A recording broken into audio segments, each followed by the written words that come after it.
Hello everyone, and welcome back to another video. Today I'm going to be reviewing E3 and everything that happened at the showcase. There was some good and there was a lot of bad, so yeah, let's just go over it. The first one is, I'm just going to get some smaller ones out of the way that are not really worth talking about, such as Gearbox, bad, Devolver was Devolver Digital, like what do you expect, and no one cares about PC gaming. So then let's jump into the real stuff. First is Ubisoft. Now, I did actually watch Ubisoft live, and I regret it severely. They didn't have much to show. First of all, they talked about Rainbow Six for way too long. Like, it was like 15 to 20 minutes, it was awful. And then they talked about Rainbow Six Siege updates, which is like, why talk about updating a game at E3? It doesn't make any sense. Anyways, after that, they showed Far Cry, and it looked bad. Even in the cinematic trailers, and that's another thing, that only showed cinematic trailers for it, so like there's no point. Like, it looks like a Far Cry game from the trailers. That was it. Next, they showed Mario and Rabbids, which is cool, but you know, it's not really a Ubisoft franchise. People more think of it as a Mario spin-off than a Ubisoft game, and I did like it and I'm hyped for it, but like I said again, it's just not really Ubisoft's thing. And lastly, Ubisoft showed Avatar. Now, it looks cool, and I know Avatar is a really old and dead series, but you know, it could be a good game, but it is also Ubisoft, so keep that in mind. Overall, I would give this E3 press conference a D. I am ranking these, by the way. I forgot to put that at the start, but I am going to rank these. Next is Xbox. Now, Xbox started with Starfield because Bethesda is part of Xbox now, and they only showed a cinematic. People have been like looking at a screenshot image for 2 years, and now all they show is a space game cinematic. So Starfield seems like it will be a cool game, but like I said, no gameplay. And that's kind of an ongoing theme throughout this whole E3, is either like games that have already been announced or new games with only cinematic trailers. Next is Battlefield. Now, Battlefield 2042, I think it is, looks like it will be a cool game, but the trailers for Battlefield in general are extremely misleading just because they show the most action-packed parts of Battlefield while leaving out the just running around and looking for people. So it looks good, but take it with a grain of salt. Next is Halo. And I don't really have anything bad to say about Halo. Yes, it did go on for a bit, but it is Halo. It is Xbox's main thing, so they kind of have a pass on it. And the multiplayer will be free, so yeah, that seems cool. Next is Forza Horizon 5, and it's Forza. Like, what'd you expect? They're not doing anything too different with it. It looks good, but that's about it. Now, overall, this conference was good, but it was bogged down by launch exclusives, which basically, if you don't know, means it will launch on Xbox but then be available on other platforms later down the line, and games announced on Game Pass.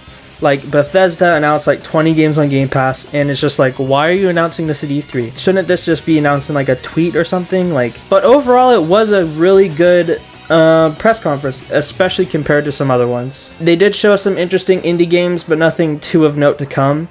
And there were also mostly launch exclusives. Overall, I'm going to give it a B+ though. It was probably one of the best conferences at E3 this year. Next is Square Enix. So Square Enix's press conference was notorious for being really, really bad. And there are a couple reasons why. First of all, Square Enix showed way too much Marvel. Like, they showed one, like the Guardians of the Galaxy game for like 15 minutes. And it just dragged on for a while. And next, there was also like 15 minutes of mobile games, which also looked bad. It's just like, why show mobile games at E3? I know Xbox has done it in the past with like, I don't know, a couple of trailers last year, but that did actually make their conference worse, and it kind of did the same thing with Square Enix this year. And the last thing that they showed was a new Final Fantasy game, and it looked bad. The trailer was kind of bad, so overall not great, so I'm giving it a D-. They at least did announce new games, like the Guardians of the Galaxy game that I know some people are excited for, so that's why I'm not giving it an F. Next is Capcom. Now, Capcom didn't show anything. It was literally just a recap, so F. Capcom, I was so disappointed because I thought maybe new Monster Hunter Rise like update could be something cool, but they literally showed nothing. It was just a recap of games that are already out, or like a couple games that will be coming out. And that was it. I was really surprised. And E3 could be worse than Square Enix, but Capcom pulled it off. So there you go. That's something. So F, yes, F for Capcom.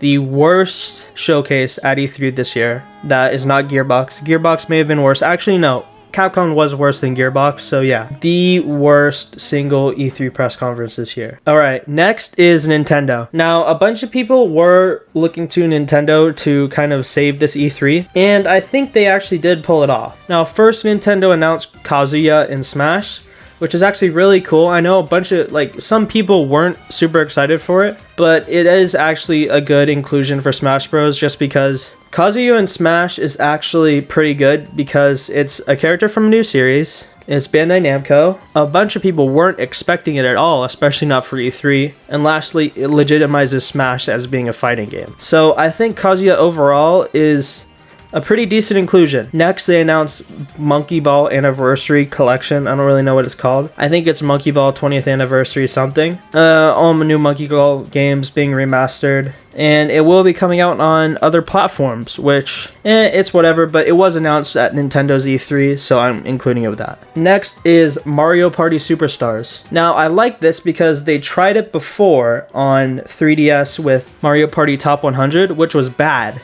because it was just the mini games and not the boards. Now it seems like they are remaking it but better. So yeah, I'm looking forward to it. It was a decent announcement, and it all makes sense why Super Mario Party had online put into it like a couple years after release, because this now has full online. So they probably did that to test it. Next, one of the biggest announcements in E3 overall was Metroid Dread. Now, this is crazy for a couple reasons. First of all, because it's a new Metroid game. Second of all, because it's a new 2D Metroid game that looks really good and is not a remake. And third of all, Metroid Dread, if you don't know, has a history. Apparently, it was in development back when Prime 3 came out, because it had hints that, the next Metroid project is going to be called Dread and is coming out soon. But it was actually canceled. So now Nintendo is reviving the name because the developers have the right hardware to refine their ideas that they had back then that they couldn't make. So that's why it's so cool. And it's releasing this year. So that's probably one of the most hype announcements in all of E3. Next is WarioWare. Now, a bunch of people weren't actually expecting a new WarioWare game. It's kind of inevitable at this point. But it's still a really cool announcement because we didn't really have confirmation on it, and it's been a while since the last WarioWare game. And it looks like they're kind of mixing it up with new features and everything. So a good announcement. Next was SMT5. It looks like a good game, and it will be a Switch exclusive. I'm not personally excited for it, but I know a bunch of people are. So that was overall a pretty good announcement. Next is Advance Wars 1 and 2. Now, these were games that were considered dead for a long time until basically when it was announced, because it was a game on like the GBA, I think, and Nintendo basically considered it dead until now. So I know a bunch of people were excited for that. I didn't know the history back then, but now I can see that it was actually a really good announcement. It's the equivalent of basically making a new F-Zero game or something like that. Alright, next for the final announcement of Nintendo's E3. Skyward Sword! Wow, I can't believe they're remaking Skyward Sword. Honestly, one of my favorite games. I love the motion controls and everything in it. Yeah, overall, really good announcement. So yeah, also they had Breath of the Wild 2. Okay, Nintendo I think was... Okay guys, I'm actually gonna talk about Breath of the Wild 2. So Breath of the Wild 2 was the real thing announced at the end, and well, not technically announced, but gameplay was shown, and it looks like they're taking Breath of the Wild into a new direction. I think they probably could have only gone to raising the height limit of Breath of the Wild, because a bunch of people are thinking underground, but I think that really limits their ideas, and I think they probably will be doing underground, but I think it's probably a good direction to go with that, and I have faith that they can probably make it really cool. A bunch of people are comparing it to Skyward Sword, but I hope it will be its own thing. So yeah, that was it for Nintendo's E3. It was really good. I would say it was probably the best E3 conference. Now, a bunch of people are saying that Xbox was the best, but I would like to argue against that just because Xbox had a bunch of things that no one really wanted, or launch exclusive indie games that really bogged it down towards the middle. And don't get me wrong, Nintendo had the same thing, but Nintendo did it faster and had good things in between that.